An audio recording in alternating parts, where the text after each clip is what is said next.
上海是我们最大的城市和经济中心，不用我多说，相信大家也明白，解放大上海对我们中国和世界的影响都很大，当然，难度同样也很大。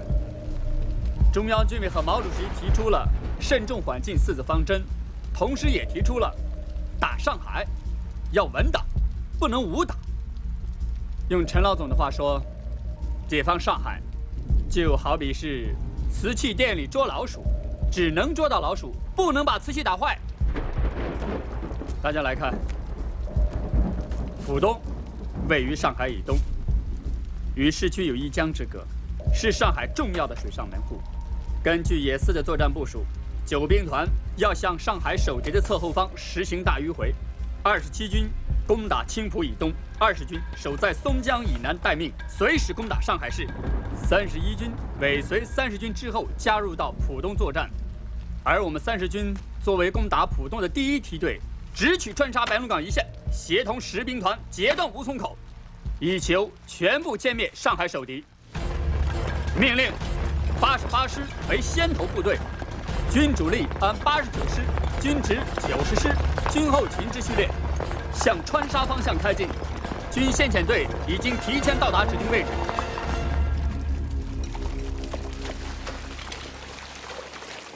这边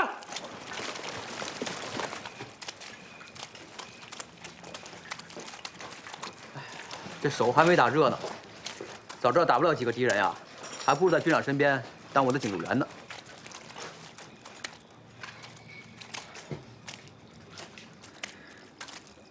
全国，你这枪法怎么这么准呢？哎，什么时候你也教教我呀？学这干啥？这眼看全国就要解放，这枪啊就没用了。谁说没用啊？将来保卫大上海，还得靠这枪杆子。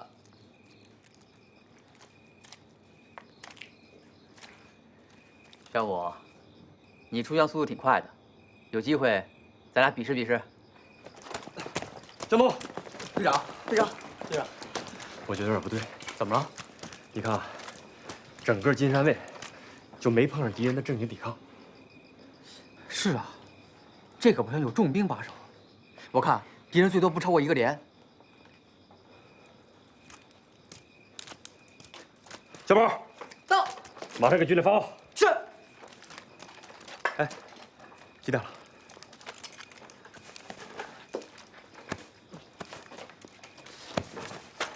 啊？我的表呢？姚副队长，怎么了？怀表丢了。姚副队长，你等我一下。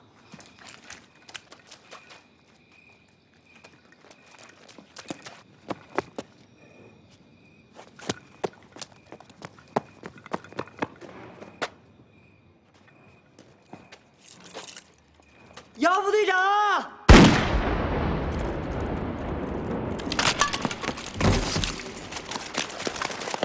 上地走。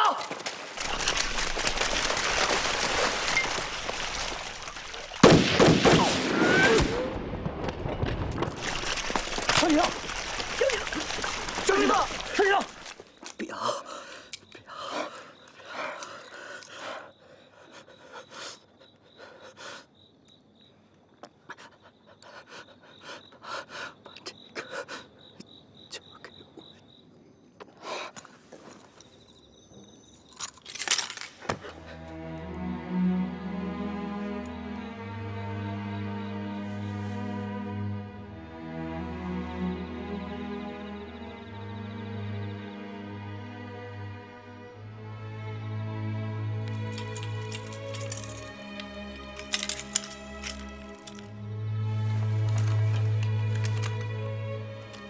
就是这块表，要了小李子的命。小虎，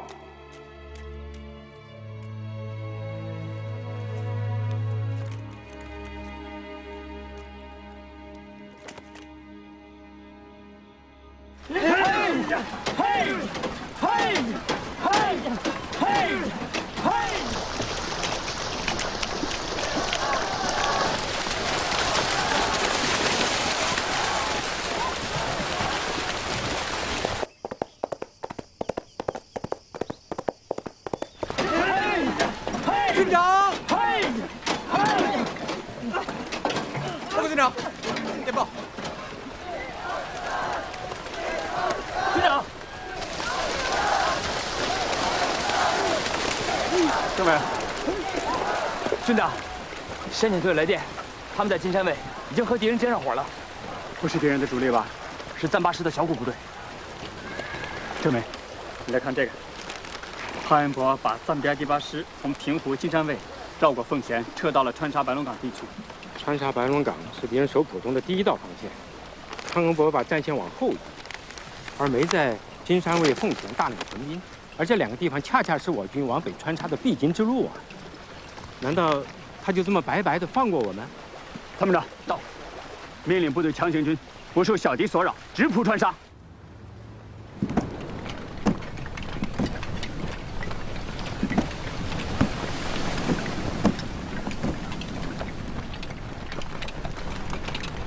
东临碣石，一观沧海啊！参谋长，我们常年征战，若不是受汤司令之命，监察督办浦东泛区天然屏障计划，也不会有这样的闲情逸致来看一看大海呀。是，等汤司令的计划成功实施，这里一定会更加壮观。现在万事俱备，只等潮汐呀。是啊，这场潮汐对上海防御战至关重要。你能想象得到吗？我们脚下的千里长堤一旦被炸毁，奔涌的潮水瞬间就会把这里变成一片泽谷，是，成为迟滞共军前进的天然屏障，其威力绝不亚于5个军的兵力。尽责应命。哎，张队长，到。潮汐什么时候到？根据8分算潮法的公式推断，在农历每月的15或者16日附近，太阳和月亮在地球的两侧，太阳和月亮的引潮力会引起大潮，在月相上为上旋和下旋。你就直截了当地说，大潮什么时候到？是。据我推测，本月大潮将会在明天凌晨5时到达。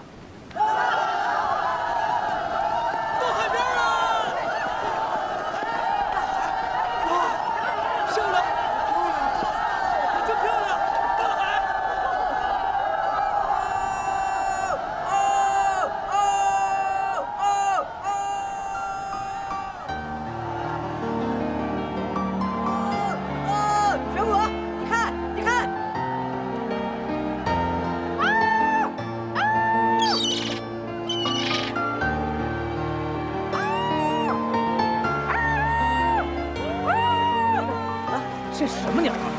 还挺聪明的。这不叫鸟，那叫海鸥。起什么哄？起什么哄？那能飞的，那就是鸟。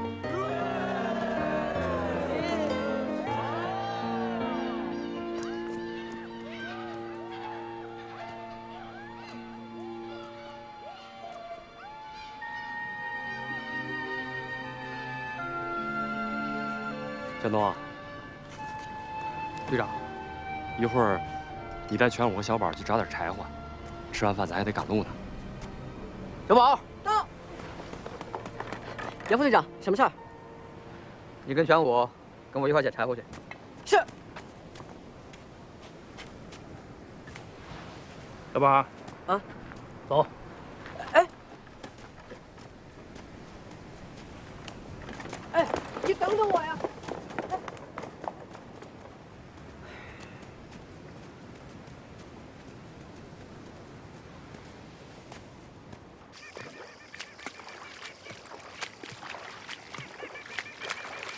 全武，全武，你等等我。全武啊，我觉得有时候你不把自己当回事，有时候你是不是也太把自己当回事了？有话直说。哎，全武，全武，姚副队长他，你别跟我提他。全武，全武，你就别再和姚副队长闹别扭了，他毕竟是我们的领导。在新四军的时候，他就给军长当警卫员，还给军长挡过子弹呢。和军长那可是生死之交了。那块表是军长送给他的，他当然很珍惜了。小李子也知道这事儿，所以才那么着急去找的嘛。表值钱还是命值钱？就是看不上他这样。要不是为他那块表，小李子能死吗？小李子牺牲了，他也很难过。我看见好几次，姚副队长一个人拿着小李子的照片发呆。真我还看见。哎，等等，走。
我看汤恩伯把暂编第8师撤回川沙，弃奉贤、金山卫一线于不顾，就是想要全力保住川沙。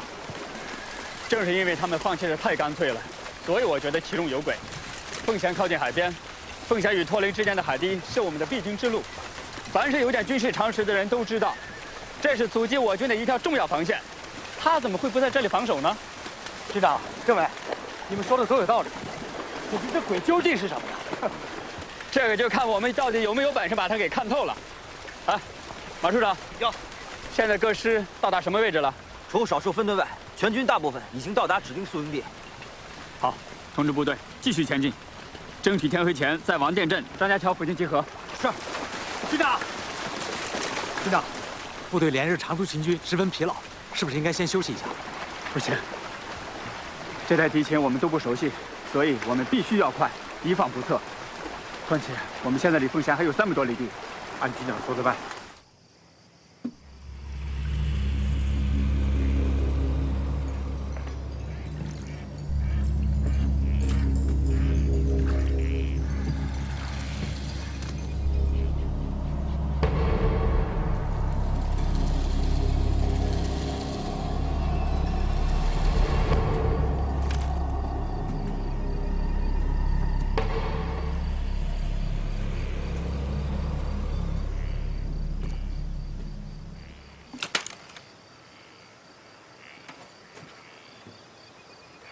全国，你看，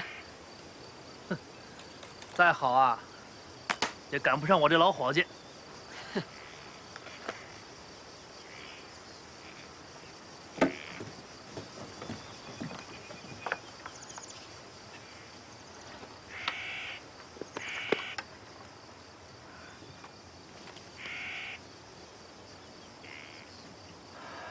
小宝，哎，小宝，啊，你站那儿干嘛呢？我没干什么。这才是好东西。这瞎忙活什么呢？没什么，没什么。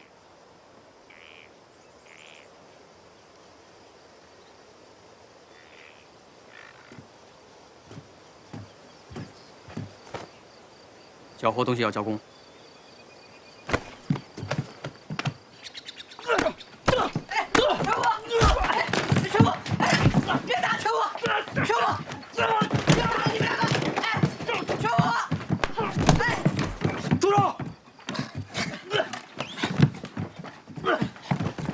让你们出来找柴火，你们倒好啊，打起来了！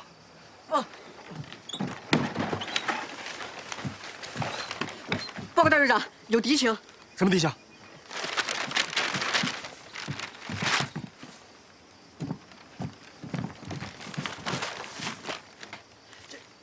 这个好像是海堤的图纸吧？海堤的图纸。敌人肯定是在打这海堤的主意。小宝，马上按军里报告。是。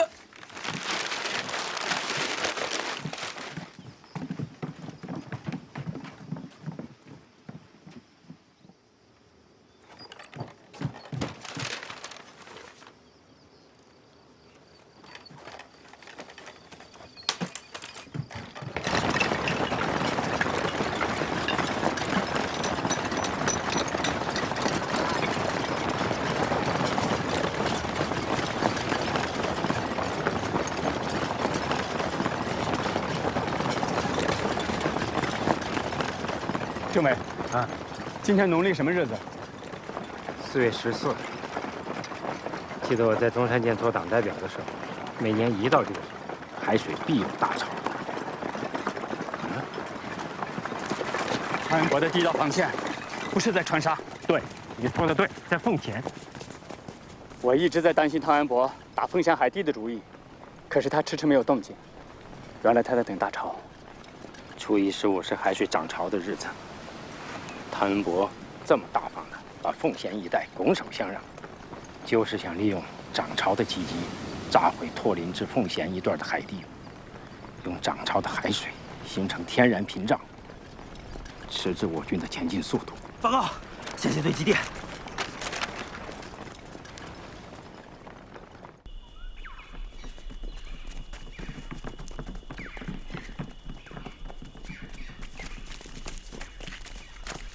政委，军长，我们来了。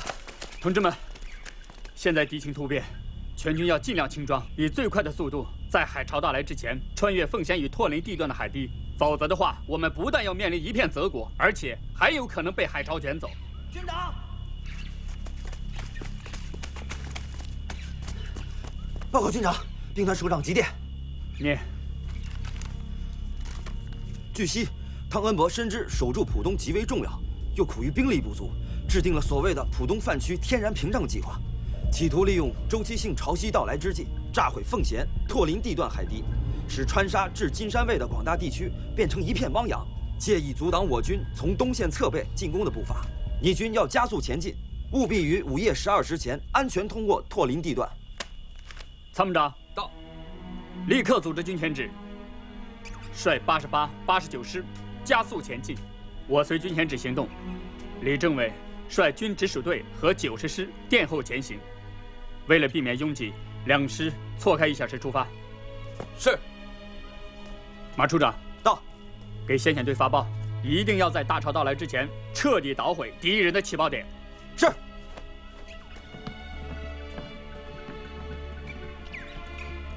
保重，保重。我走了。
这是什么地方？你不要命了你？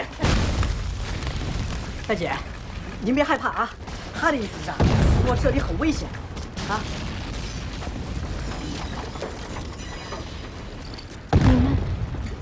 你们是哪个部队的？哦，看，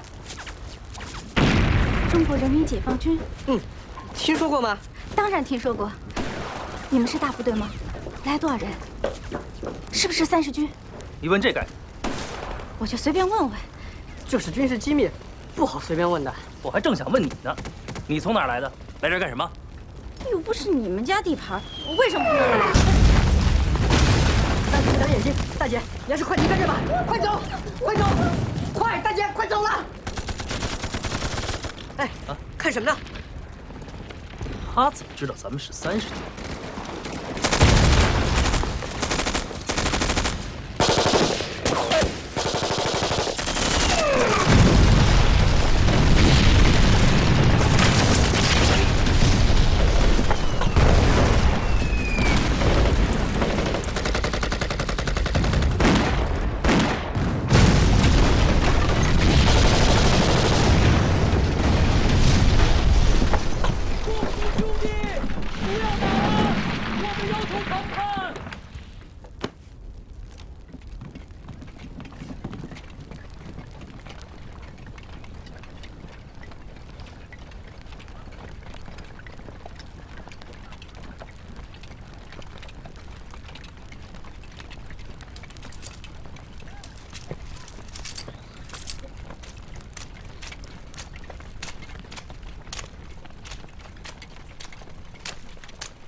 江东，队长，我看敌人这个时候提出的谈判，就是为了拖延时间。这么着，我先稳住他们，你带一支小分队迅速插向海堤，一定要把敌人的引爆点全部捣毁。是。2排进屋。快点，快点！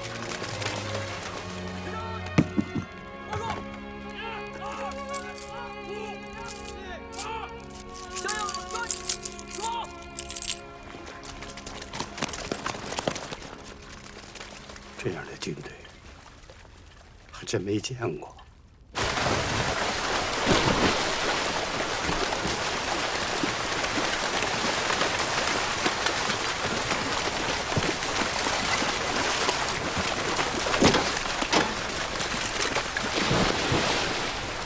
郝团长，郝团长，走！怎么回事？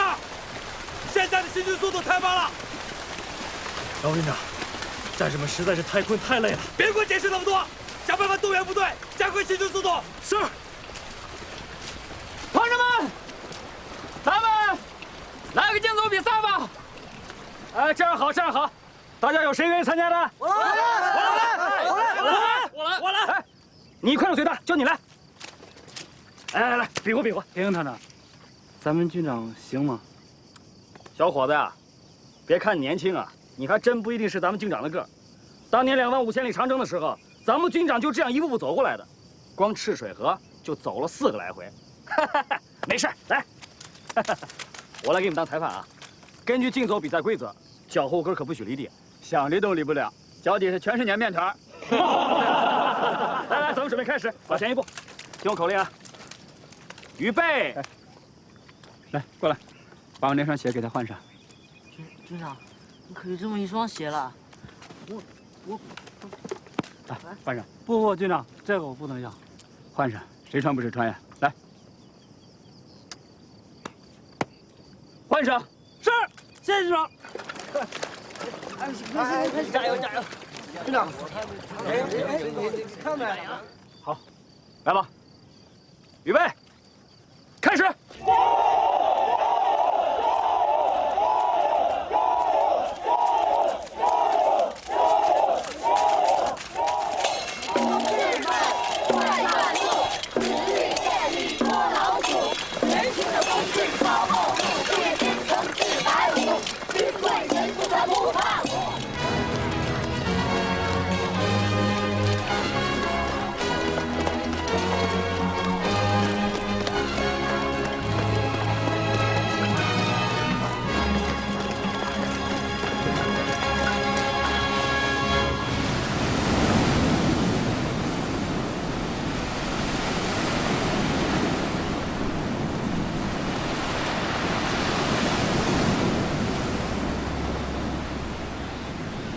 你们已经没有时间了，奇迹马上就要发生了。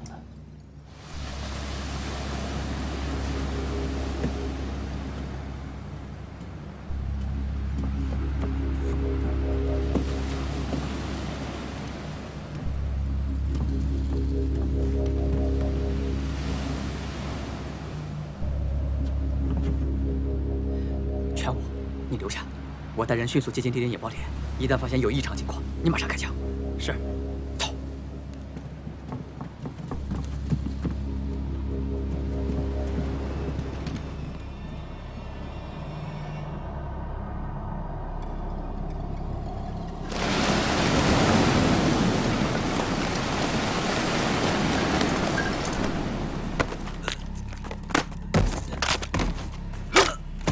起爆！这儿。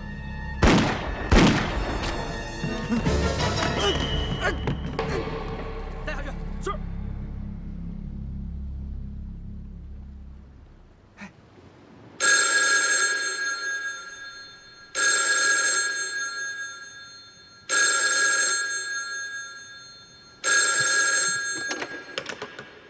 喂，报告大队长，起爆点已经被我们控制。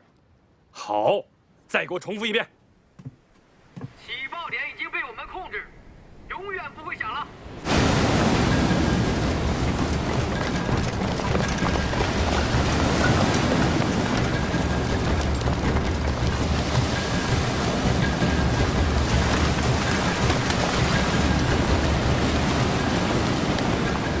参谋长，到。现在离川沙还有多远？还有30多公里。那边什么情况？根据最新的提前情报，现在川沙城内只有不足1000人的守军，还有就是当地的普安部队。马上命令89师直扑川沙，先给敌人来个下马威。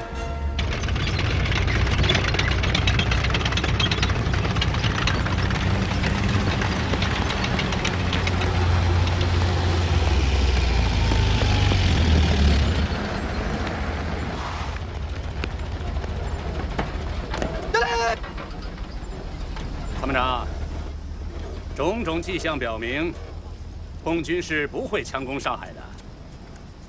他们想完整的接收这座城市，我们脚下的浦东才是主要战场。浦东范区天然屏障计划失利，川沙自然告急。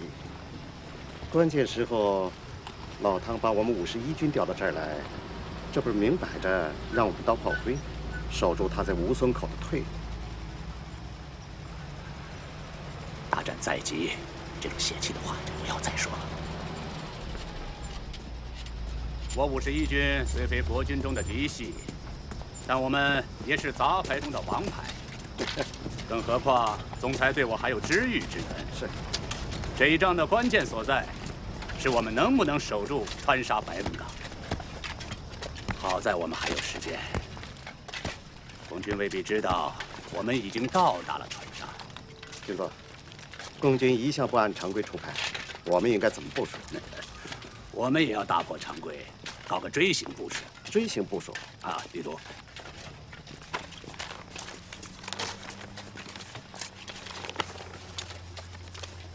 所谓锥形部署，就是头尖尾大，把我们的主力尽量后移，以白龙港为中心，掌握部队实力。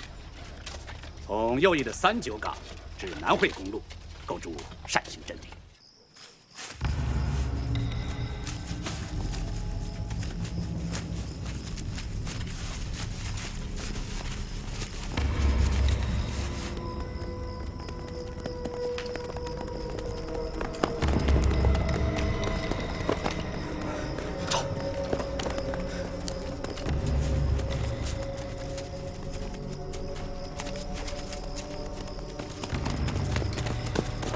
前面有情况。大家原地待命，隐蔽，看看去。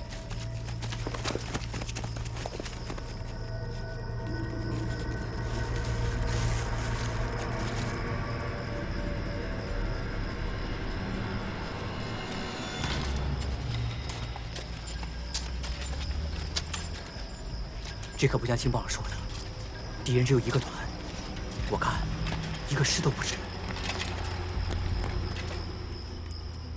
原定的偷袭川沙计划必须放弃了，马上摸清新的地形。是。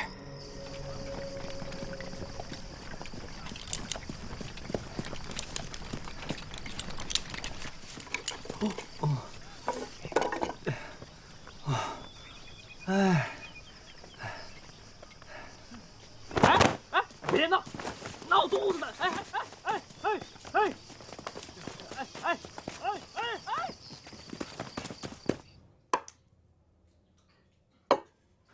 我们的政策呢，是优待俘虏。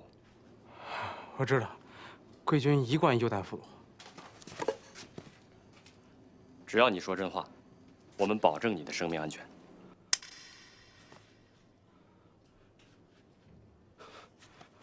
长官，我保证句句都是实话。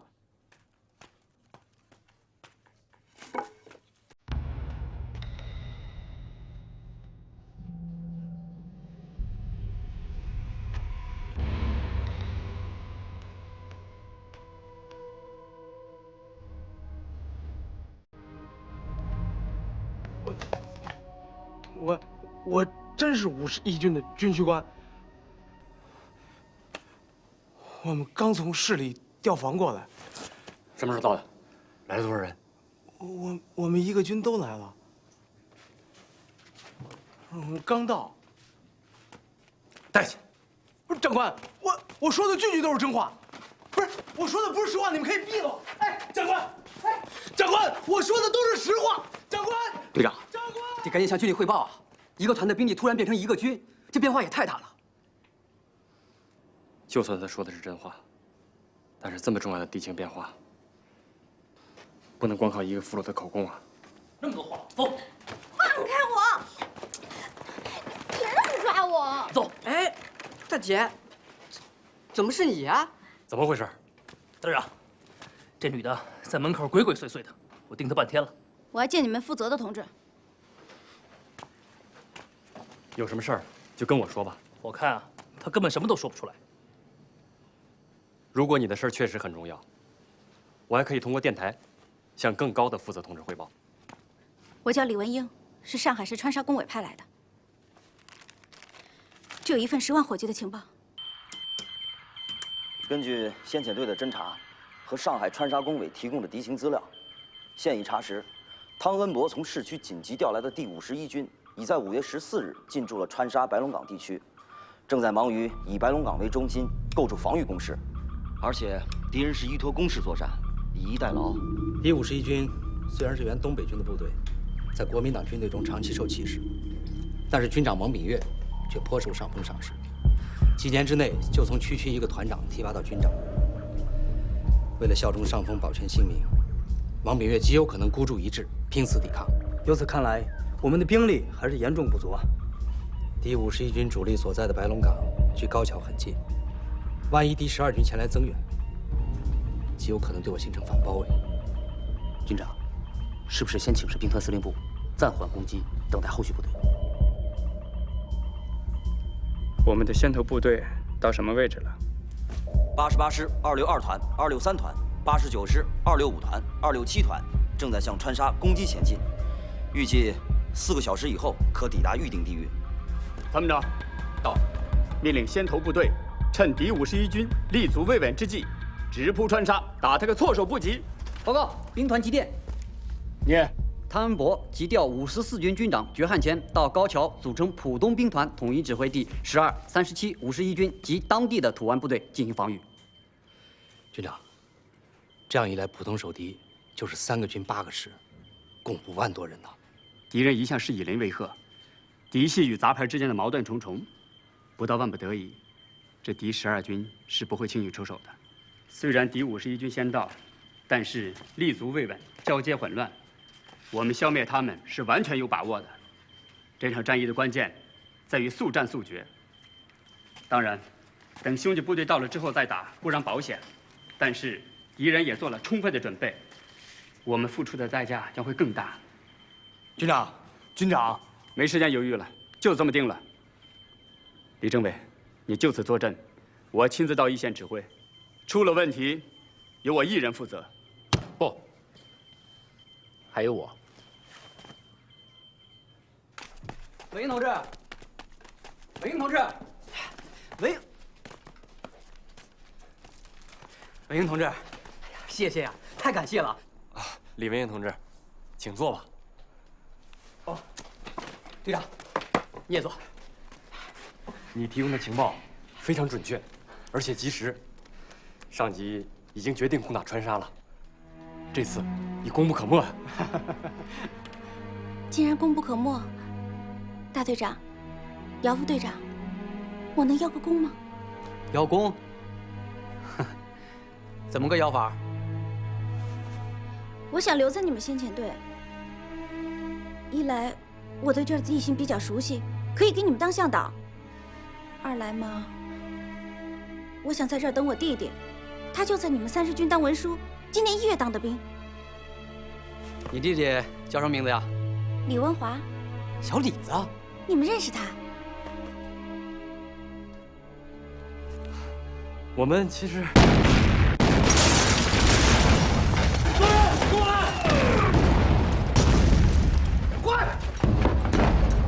打上这个。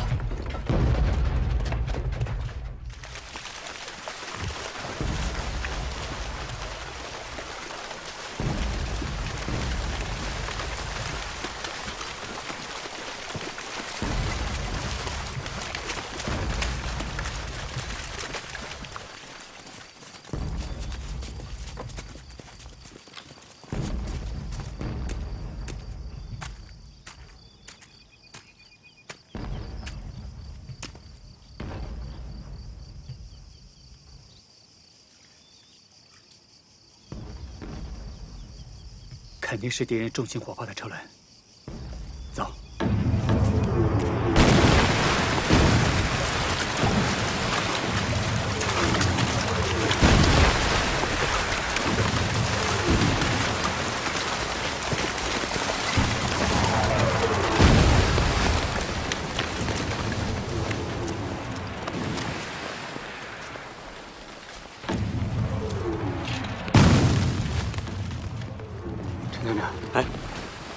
白龙关离这有多远？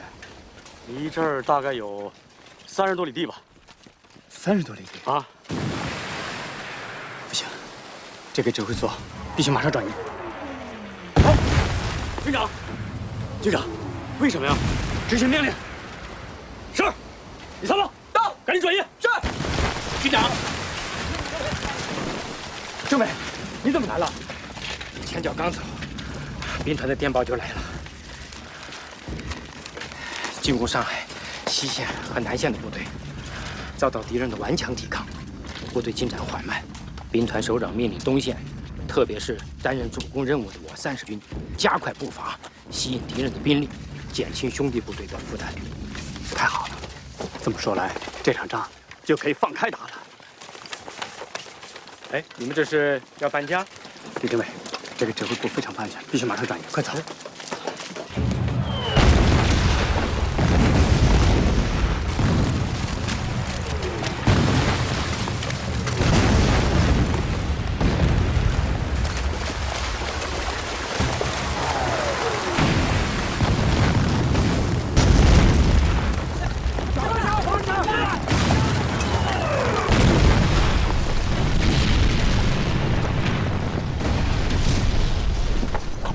王八羔子！军长，你咋知道敌人的炮弹会打到咱们阵地来啊？很简单，这个距离刚好在敌人的重炮射程之内。太悬了！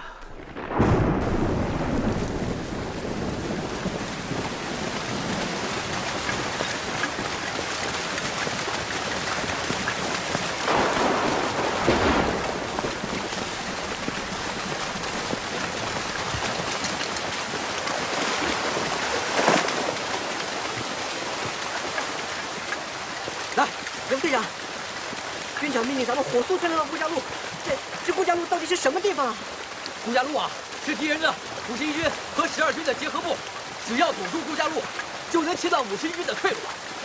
把王敏岳逼死在白龙岗。哦，好，来，明白。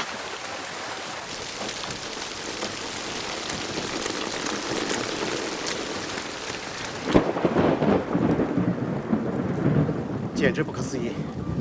不可思议！共军主力竟然在如此恶劣天气下，杀到了我们眼皮子底下。据41师报告，共军主力已经攻克了川沙，正在向纵深挺进。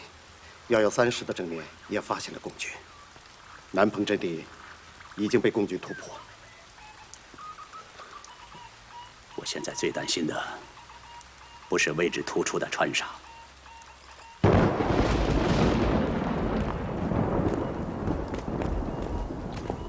而是共军以少量兵力遗留我军一线阵地，同时主力实行大规模的绕翼运动，将我军包围在以白龙岗、39岗为中心的狭窄海滨地区。如果共军采取这种打法，那对于我们来说，就是灭顶之灾啊！军长，137军已经被我成功切割，现在就剩12军了。如果我们能够占领顾家路， 就可以切断51军和12军的联系。在我们攻打川沙的同时，军长已经下令先遣队向顾家路穿插了。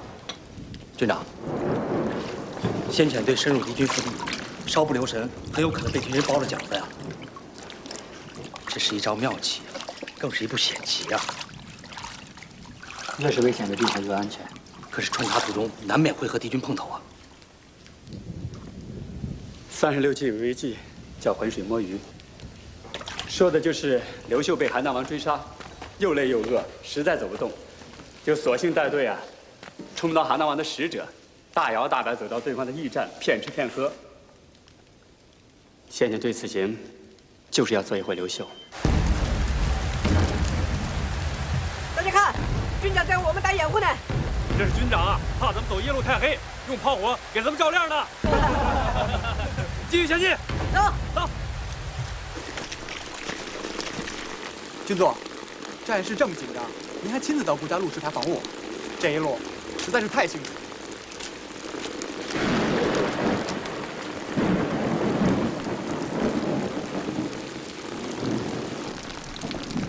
马处长，大路朝天，各走半边，告诉先遣队，穿插途中，不管是遇到51军还是12军，一定要胆大心细，处变不惊。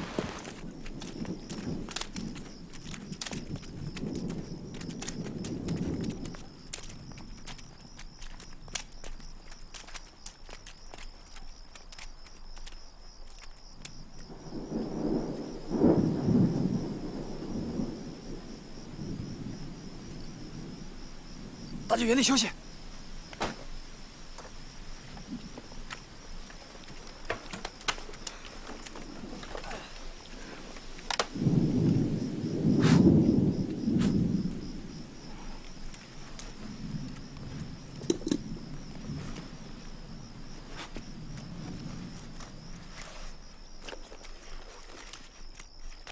小宝，哪来照相机啊？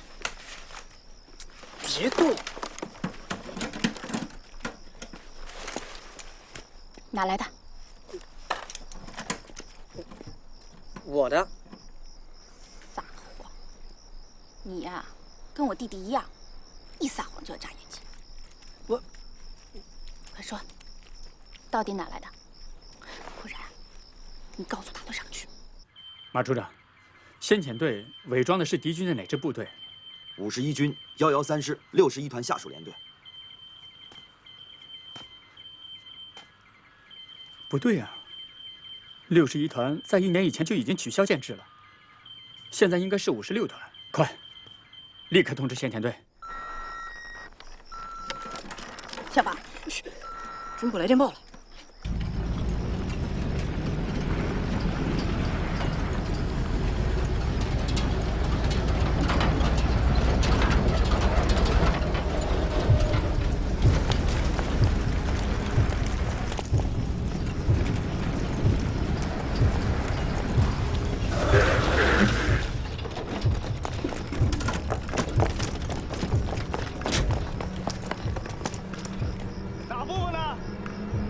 长官，我们是113师，我们是113师56团102连的。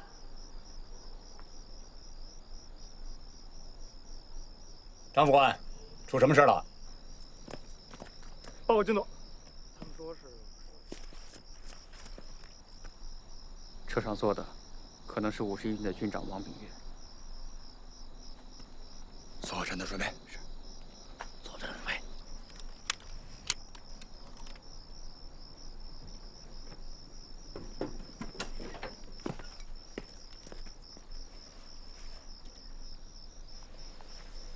让他们连长过来。是。你们连长过来。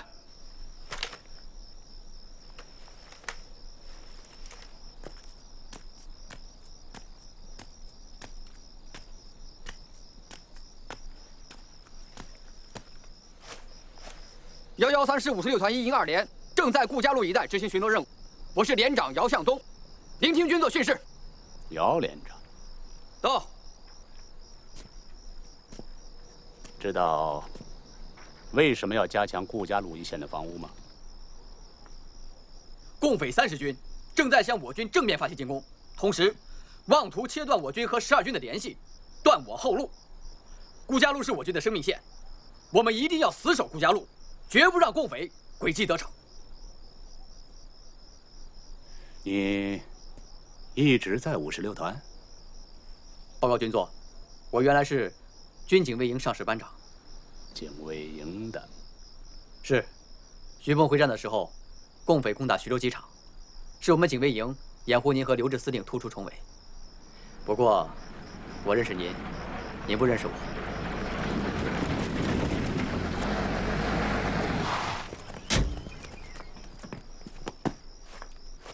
报告军座，有紧急军情，参谋长请您立刻返回军部。知道了。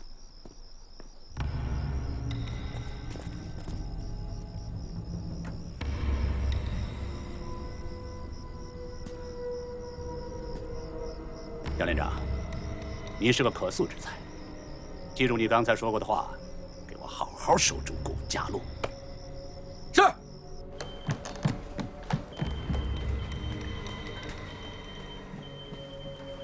报告局长，先遣队在穿插途中遇到51军军长王炳岳。情况怎么样？他们已经成功骗过敌人，正在向顾家路前进。从现在开始，不到万不得已，不要跟他们联系。大队长，不去，走啊你！大队长，小宝有事情要向你汇报。我，哎呀，我没事的啊。是什么情况？如实汇报。啊，大队长、副队长，有件事我打了埋伏。说吧。说。说吧。在拓林海堤，我从敌人那儿缴获了这个，但是没有及时交工。我是想等打完仗，当一名报社记者，这个能派上用场。这是严重违反纪律，你知道吗？这是要受处分的。我，队长，小宝他年纪小，不懂事儿，也是一时糊涂。他也主动承认错误了，您看就……是啊，大队长。你就给他一次机会吧。再说，咱们这次能够脱险，小宝他也是有功劳的呀。向东啊，既然小宝主动认了错，东西也上交了，我看就功过相抵，不追究了。真的？但是，听好了啊，下不是。瞧你这熊样，就你小子这样，以后还想当什么？记者啊，对，记者。要我说啊，等打完仗，你干脆就回家，置他2亩地，然后盖栋房子，娶个媳妇儿，生个小宝得了。听这话说的像你自己吧？等打完仗，过上你那老婆孩子热炕头、30亩地一头牛的好日子。怎么不行啊？哼！我看呐，你现在就差这一头牛了，是吧？干什么？拿来，拿来，给我，给我！大队长，我给你们在这儿拍张照片吧。所有人都过来，来，来，来了，来了，给我听见？好。准备好了吗？等等。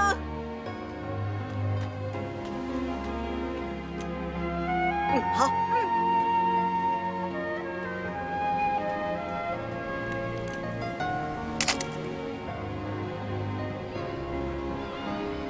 人要闯，马要放，好青年人要上前方。参军把家保呀，努力干一场。人要闯，马要放，好青年人要上前方。参军把家保呀，努力干一场。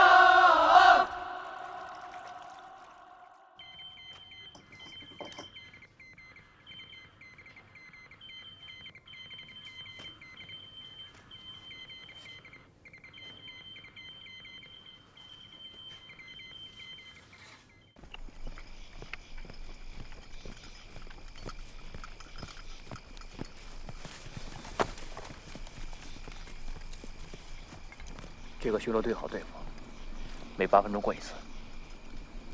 就是探照灯讨厌，跟长了眼睛似的，哪有动静就往哪照。姚副队长，我看敌人这探照灯不是长了眼睛，而是长了耳朵。有蛙叫的地方说明没人，探照灯就不往那儿去了。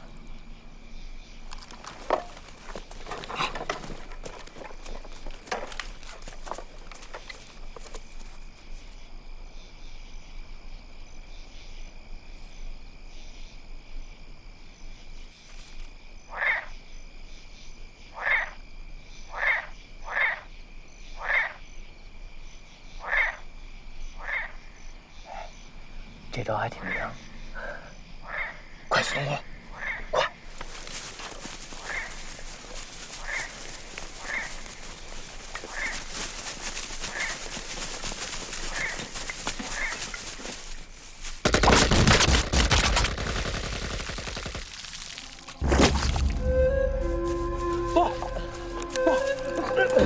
全我。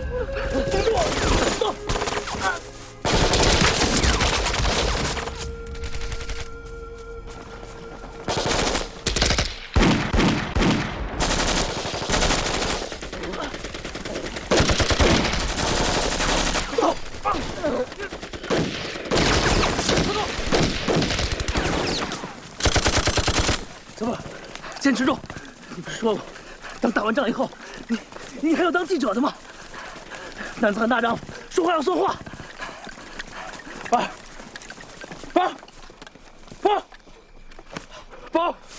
小宝，小宝。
怎么这么静啊？小宝，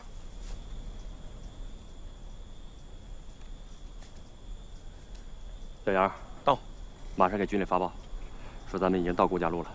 是。向东，派一班去镇里侦查一下，其余的人原地待命。是。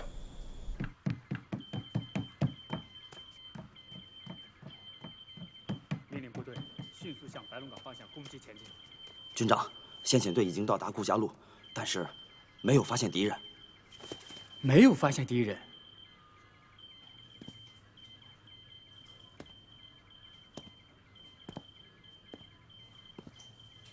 不可能，绝不可能。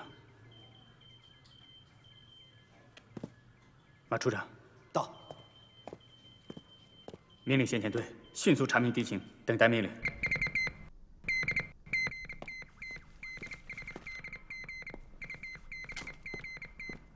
敬礼！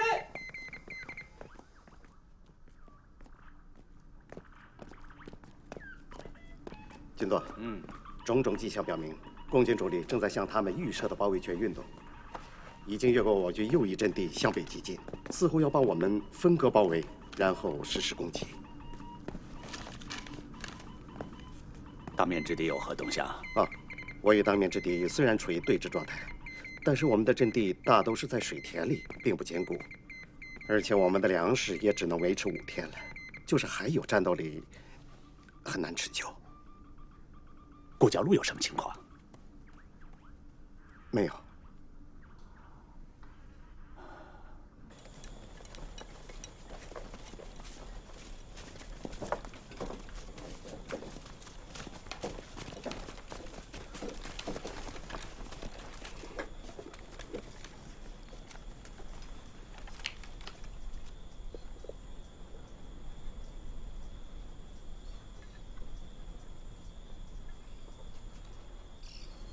原队待命。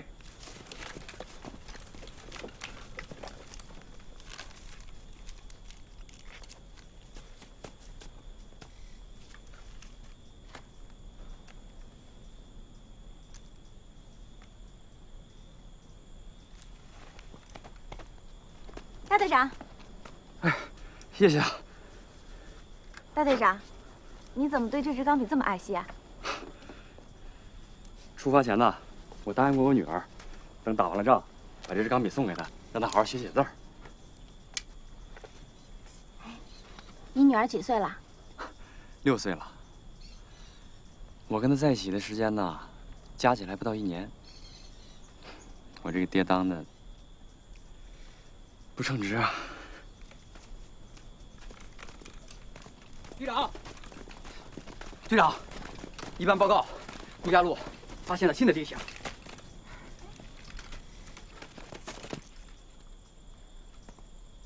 这不是我弟弟吗？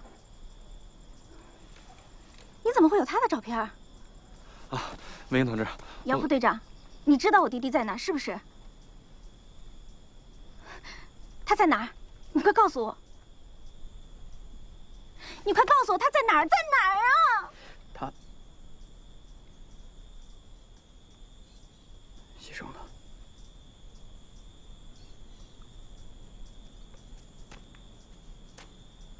李文华同志是我们先遣队的队员，在攻打金山卫的战斗中光荣牺牲了。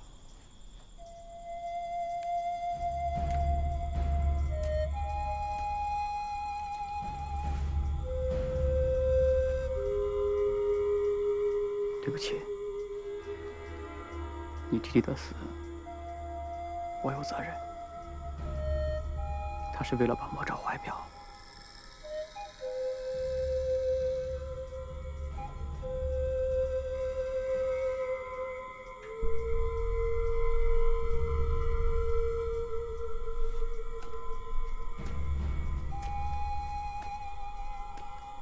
文英同志，你弟弟的死是个意外。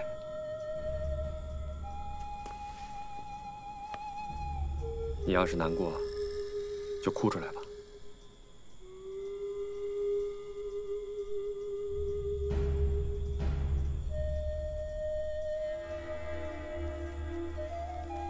他长大了，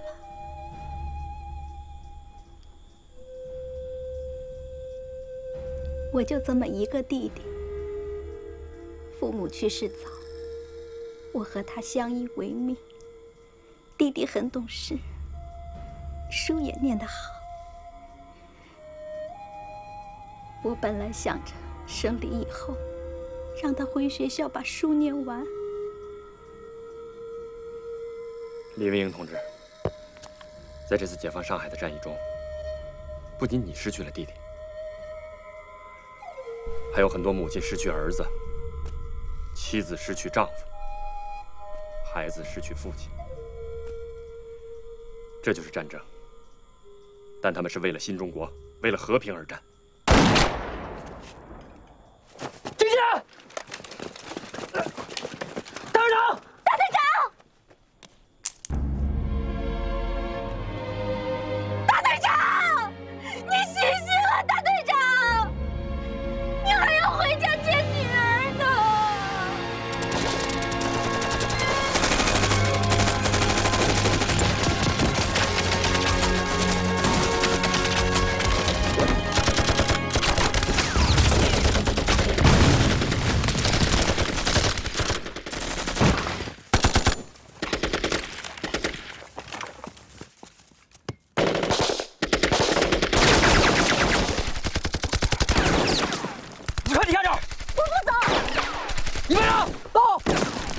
转到安全地方。是。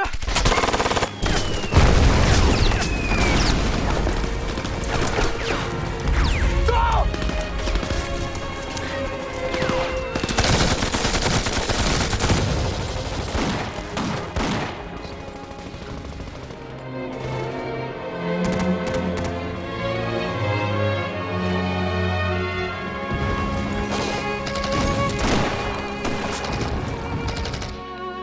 敌人都躲在暗堡里，这暗堡又是无处不在。他们在暗处，我们在明处。命令先遣队立刻查清暗堡的准确位置。我需要一份详细的暗堡分布图。是。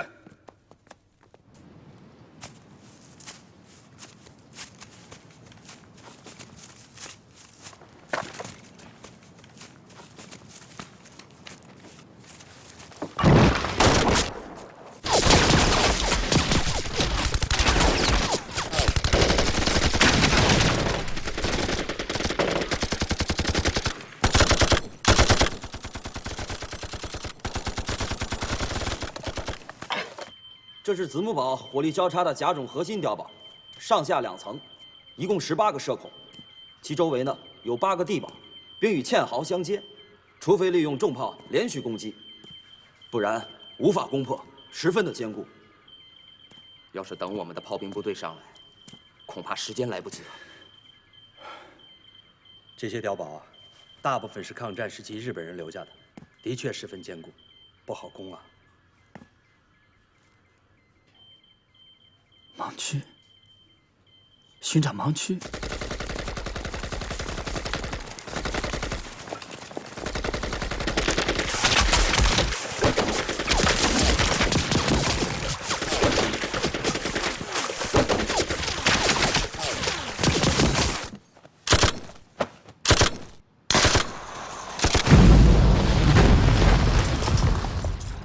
军长，这一带是水网地区。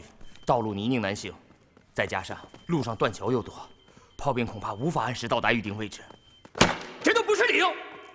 告诉他们，让他们克服一切困难，火速赶到指定地域。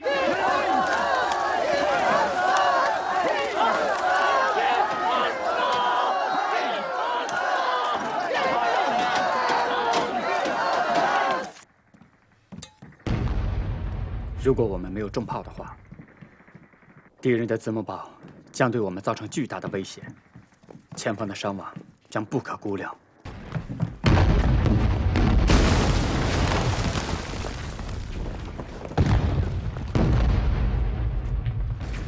军总，共军一向113师41师发现了猛烈攻击，我有37师的联系已经被共军完全切断。参谋长，你听，听出什么名堂来没有？ 共军的行动虽快，声势虽大，可他们的火力并不是很猛，而且没有重炮。对呀，对呀，对呀！共军再神速，他们的重武器也不可能一下子全部到位。我们完全有机会集中兵力，杀出一条绝处逢生之路来。岂止是绝处逢生了？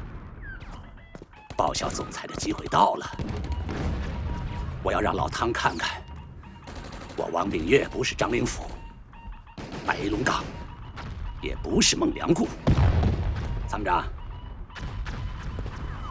传我的命令，组织3个团的兵力，由白龙岗沿海堤一线向顾家路方向出击，赶快和12军联系上，要确保我们的后路安全无虞。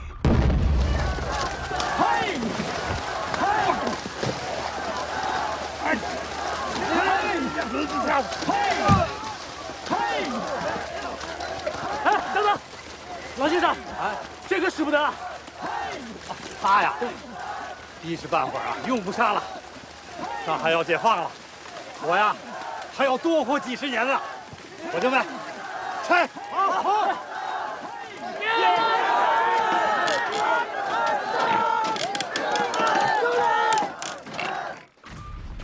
报告军座，顾家路发现共军。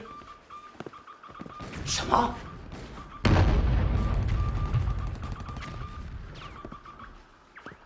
参谋长，军座，命令炮兵向顾家路开炮。是，不惜一切代价，一定要守住顾家路。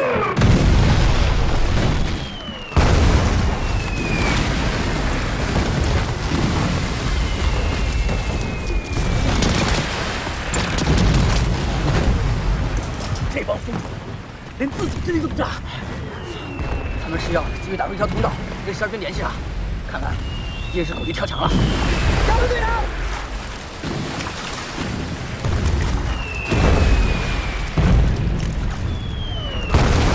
加油，队长！队长呼叫！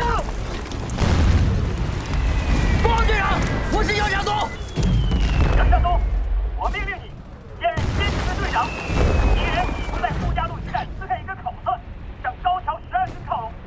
你们先遣队要不惜一切代价挡住敌人。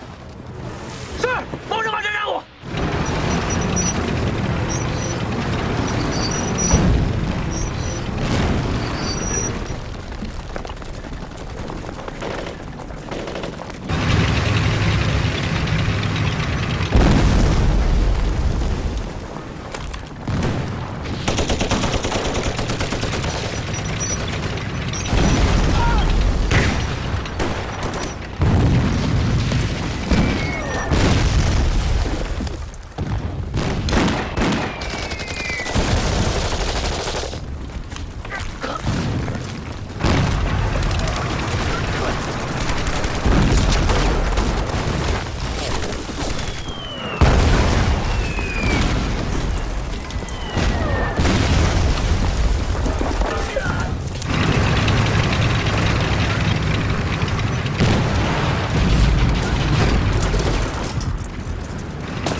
强果，我和大队长早就商量过，能打完仗就把烟斗奖励给你。现在你就拿着吧。姚队长，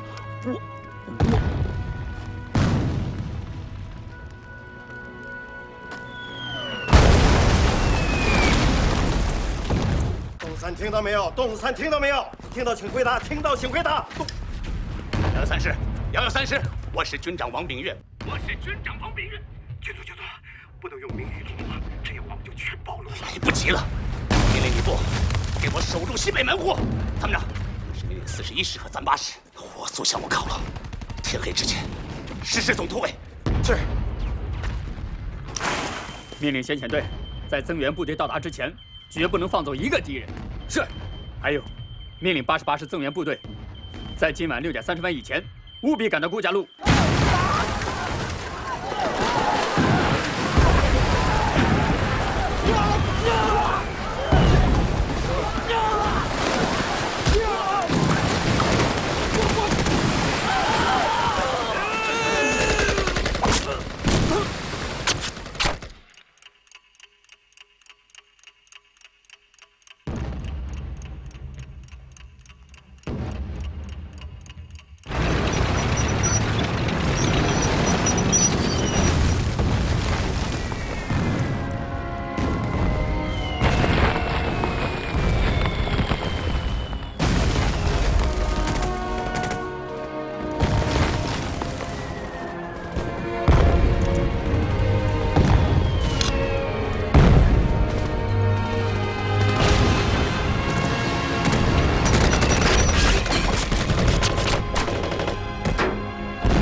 全我，姚队长，姚队长，全我，姚队长，姚队长，姚队长，姚队长，全我，走。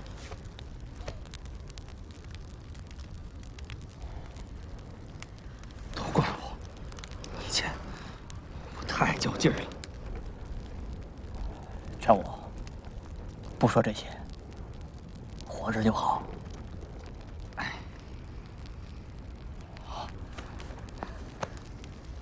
这块银元我一直没交工，我早就知道了。你不是想买头牛吗？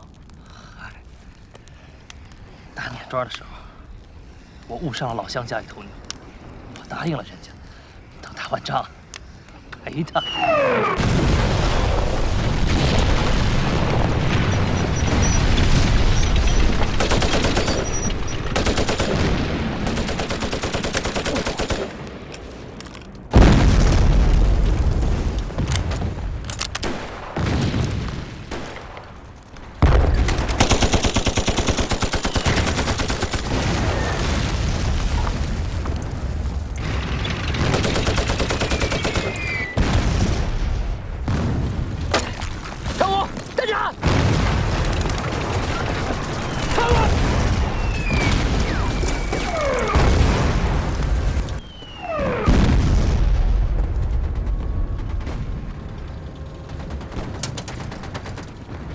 报告军长，炮兵已经进入阵地。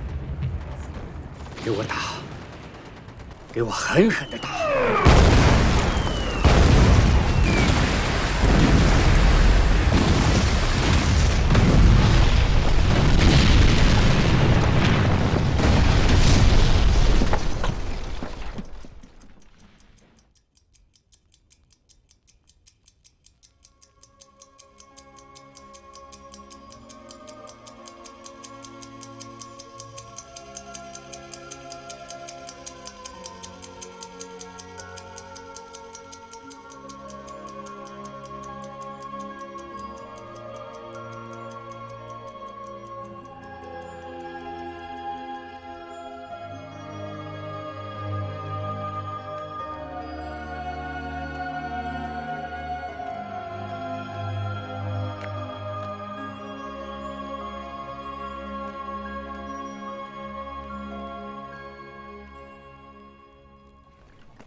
参谋长，今天几号啊？5月17号。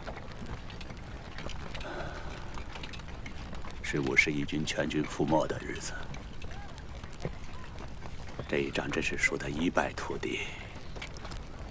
你要是早想明白了，也不至于会有今日。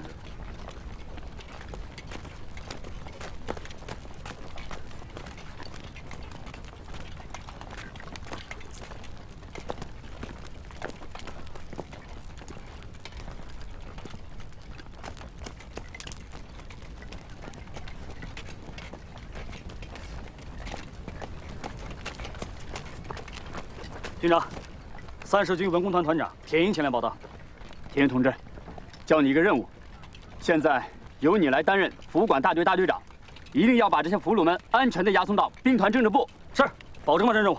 好，军长，被俘的第51军军长王炳岳请求跟您见一面。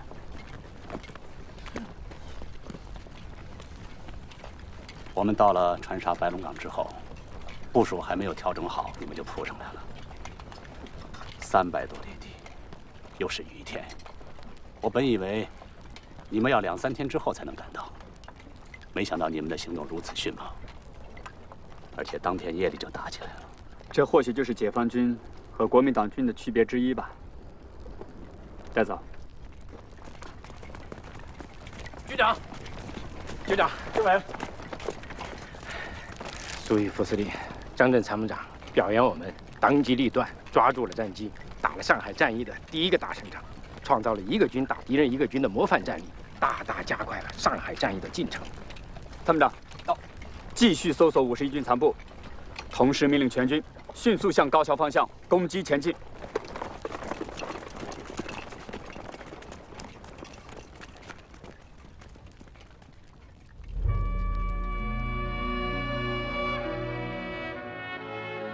放心吧，军长，我们先遣队保证完成任务。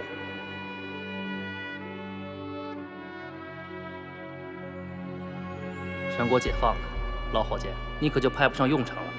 这最后一仗，咱可得好好干。全国，我将来想当记者，当新中国的记者。军长，我想到先遣队锻炼一下，等打完仗，我还回到您身边来。当胜利到来的时候，我多想拥抱亲爱的